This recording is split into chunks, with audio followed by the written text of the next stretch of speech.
योगी आदित्यनाथ ने आज पीओके की बात की तो कुछ सोच समझ कर की। जम्मू कश्मीर में करीब 30 घंटे बाद वोटिंग है। आज शाम चुनावी प्रचार का शोर बंद हो गया, लेकिन पीओके में जो शोर मचा है उसे दबाने के लिए पाकिस्तान जम्मू कश्मीर में धमाकों की फिराक में है। कठुआ किश्तवाड़ से लेकर एलओसी तक पाकिस्तान किस बात से इतना डरा है कि अपने लोगों को थोक के भाव मरने के लिए भेज रहा है, और पीओके श्रीनगर की ओर क्यों देख रहा है, सब कुछ समझिए इस रिपोर्ट में।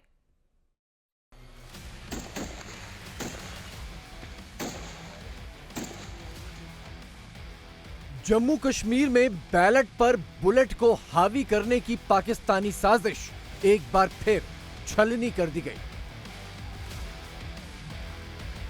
मेरे ख्याल के मुताबिक इलेक्शनों की वजह से हो रहा है सारा। अभी कश्मीर का क्या फैसला होगा। कश्मीर वोट डालने वाला है तो पाकिस्तान ने बंदूकें भेज दी।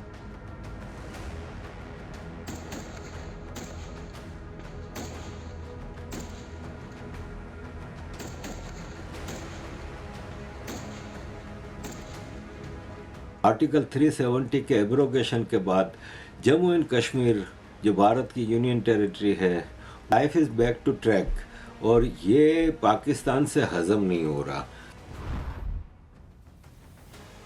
हाफिज सईद तो एक टेररिस्ट है ना, उसको। वो टेररिस्ट नहीं है, वो हमारे हीरो हैं। बारूद के दम पर कश्मीर का ख्वाब कब तक देखेगा पाकिस्तान?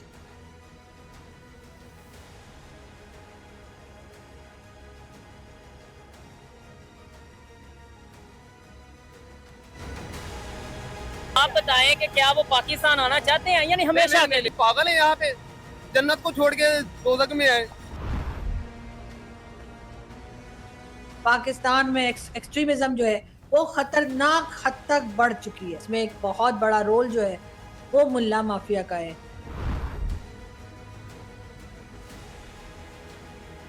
पाकिस्तान से जितने भी एलओसी पार करके आएंगे सीधा जहन्नुम जाएंगे। पाकिस्तान एक नासूर है और जब तक इसका ऑपरेशन नहीं होगा तब तक इस कैंसर की समस्या का समाधान नहीं होने वाला। आतंकवाद को इतना नीचे दफन करेंगे कि कभी बाहर ना। पहले दौर के चुनाव के लिए जम्मू कश्मीर में प्रचार का शोर आज थम गया। 18 सितंबर को 24 सीटों पर वोटिंग होनी है, लेकिन उससे पहले पाकिस्तान ने गोलियों के शोर से जम्मू कश्मीर में उठ रही चुनावी गूंज का गला घोंटने की साजिश एक बार फिर कर दी।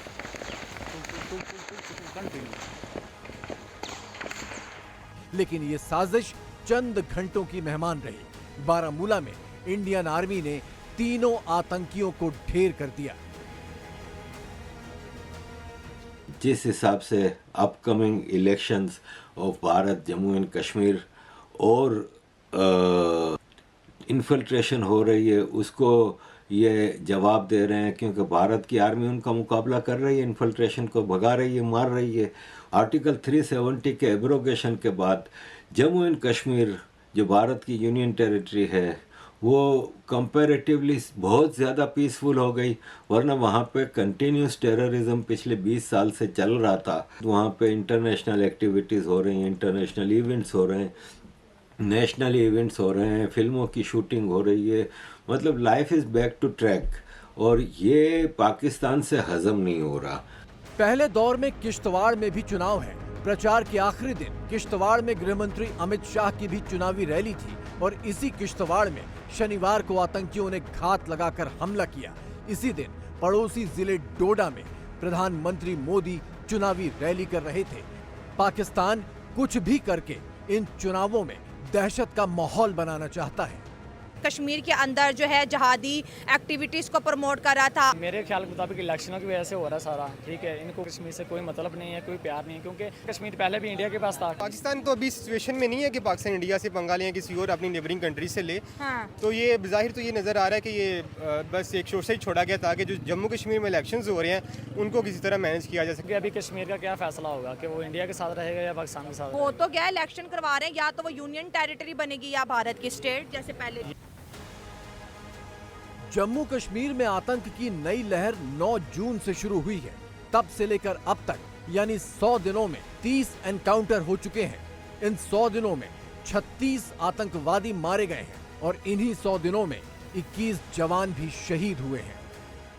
अभी अभी 90 की तरह प्रयास हो रहे हैं यहां आतंकवाद को फिर से मजबूत करने के। आपके बीच में वादा कर कर जाता हूं, आतंकवाद को इतना नीचे दफन करेंगे कि कभी बाहर ना। कश्मीर में हो रहे चुनावों को पाकिस्तान किस निगाह से देख रहा है, जाने माने पाकिस्तानी अखबार की हेडलाइन से ही ये अंदाजा हो जाता है। भारत और कश्मीर को लेकर हिंदू मुसलमान वाला ये जहर पाकिस्तान के नस नस में किस कदर भरा है, राह चलते लोगों की बातों को सुनकर अंदाजा लगाया जा सकता है। कश्मीर का वाहिद हल जिहाद ही है। कश्मीर प्लेट में रख के हमें नहीं मिल सकता है, इसके लिए हमें तगोदो करनी पड़ेगी। बेशक हमें लोग दहशतगर्द कहते हैं कि आपको नहीं लगता कि ये सही तरीका नहीं है? बिल्कुल सही तरीका, मैं कह रहा हूं इसका वाहिद हल है ही। अगर हमारी गवर्नमेंट नहीं करती तो जितने हमारे पास वसाइल हैं हम उतने करेंगे इंशाल्लाह। मतलब जहाज जारी जारी क़यामत तक जारी रहेगा। जंग की हाल से तो मिला नहीं कश्मीर, इंशाल्लाह मिलेगा, इंशाल्लाह मिलेगा। हाफिज सईद तो एक टेररिस्ट है ना, उसको तो बहुत से कंट्री बोलती हैं। उनको आप कह रही हैं कि वो टेररिस्ट है। पाकिस्तान की जेल में भी कैद है ना, वो क्यों कैद है? इसी वजह से तो। वो टेररिस्ट नहीं है, वो हमारे हीरो हैं। जम्मू कश्मीर में हो रहे चुनावों को लेकर पाकिस्तान जो इतना बौखलाया है, उसकी असल वजह पीओके में है। 3 महीने पहले पीओके में बगावत की जो लहर उठी थी, उसने पूरे पाकिस्तान को कंपा कर रख दिया था। अपने हक के लिए लड़ने वाली पीओके की आवाम कई सालों से अपनी तुलना जम्मू कश्मीर से कर रही है और पाकिस्तान से वैसा ही हक मांग रही है। पाकिस्तान को लग रहा है कि अगर कश्मीर में चुनाव कायदे से हो गए तो समझो पीओके भी हाथ से गया। पाकिस्तान एक नासूर है और जब तक इसका ऑपरेशन नहीं होगा तब तक इस कैंसर की समस्या का समाधान नहीं होने वाला है। और आज इसकी शुरुआत हो रही है। आज आप देख रहे होंगे पाक अधिकृत कश्मीर में पाकिस्तान से अलग होकर के भारत में शामिल होने की मांग शुरू हो गई है। बलूचिस्तान में पाकिस्तान से अलग होने की मांग उठ खड़ी हो गई है। और एक पाकिस्तान जब तक इस धरती पर है, याद रखना ये मानवता का कैंसर है और इसका उपचार समय रहते दुनिया की ताकतों को मिलकर के करना होगा और सबसे ज्यादा सतर्क भारतवासियों को रहना होगा। पाकिस्तान की खुद अपनी जमीन पर मारकाट मची है। खैबर पख्तूनख्वा से लेकर बलोचिस्तान तक पाकिस्तान से अलग होने के न सिर्फ आंदोलन चल रहे हैं, बल्कि हथियारबंद लड़ाई भी उसी रफ्तार में जारी है। ये तस्वीरें अभी हाल की हैं, जब पाकिस्तानी फौज से जंग के दौरान बलूचिस्तान के लोगों ने जगह जगह इमारतों पर लगे पाकिस्तानी झंडे उतार फेंके थे। इसके बावजूद पाकिस्तान कश्मीर के नाम पर पागलपन से बाज नहीं आ रहा। पाकिस्तानी फौज को लगता है कि अभी भी वो आवाम को कश्मीर की अफीम चटाकर अंदरूनी बगावत पर काबू पा सकता है। 4 से 5 जो मुजाहिदीन हैं या जिन्हें टेररिस्ट भी कहा जाता है, उन्हें वहाँ पे मार गिराया है। आए दिन यहाँ से लोग जाते हैं, अगर यहाँ से नहीं जाते तो कहाँ से लोग जाते हैं जो वहाँ पे जाके इस तरीके से इलीगल एक्टिविटीज करते हैं। आप बताएं कि क्या वो पाकिस्तान आना चाहते हैं यानी हमेशा के लिए? पागल है वो। क्यों नहीं? मतलब भाई देखो उनको 300 यूनिट फ्री मिल रहा है, ठीक है, खाने का राशन फ्री मिल रहा है। वो पागल है, यहाँ पे जन्नत को छोड़ के दोजख में है। हम आप जन्नत कह रहे हैं, आप जन्नत कह रहे हैं। 50,000 रुपए बिल आ रहा है, 50,000 गर्मियों का बिल। हम कश्मीर आजाद करने को चले हैं ये कह रहे हैं? यार अपना मुल्क तो पहले आजाद करवा ले हम ठीक तरीके से। रात को नींद नहीं आती, रात को नींद नहीं आती, टेंशन होती है। पाकिस्तान की पूरी सियासत कश्मीर की मोहताज है। इमरान खान हो या नवाज शरीफ या फिर भुट्टो, जनता के दिलों में जगह बनाने के लिए हर पार्टी एक दूसरे पर कश्मीर बेच देने का आरोप मढ़ती रहती है और ये सारी बिसात पाकिस्तानी फौज की बिछाई हुई है ताकि कश्मीर के नाम पर आवाम बाकी सब भूल जाए। कट्टरपंथ का ये नशा असरदार भी है, तभी तो पाकिस्तान में कई लोग हाफिज सईद जैसे आतंकी सरगनाओं को हीरो मानते हैं। पाकिस्तान का हाल बद से बदतर होता चला जा रहा है। पाकिस्तान में एक्सट्रीमिज्म जो है वो खतरनाक हद तक बढ़ चुकी है। पाकिस्तान की हालत खराब से खराब होती चली गई, जिसमें एक बहुत बड़ा रोल जो है वो मुल्ला माफिया का है। और ये मुल्ला माफिया सिर्फ वो नहीं है जो आपको मदरसों में दिखती है, जो आपको ऐसे मस्जिदों मदरसों में या कहीं बैठे हुए दिखते हैं। ये वो लोग हैं, जैसे मैंने पहले भी कहा है कि ये आपके साथ व्हाट्सएप पे भी बात कर रहे हैं, ये आपके साथ ड्राइंग रूम में भी बैठे हैं, और ये आपके लिए उतने ही खतरनाक हैं जितना कोई भी क्रिमिनल हो सकता है।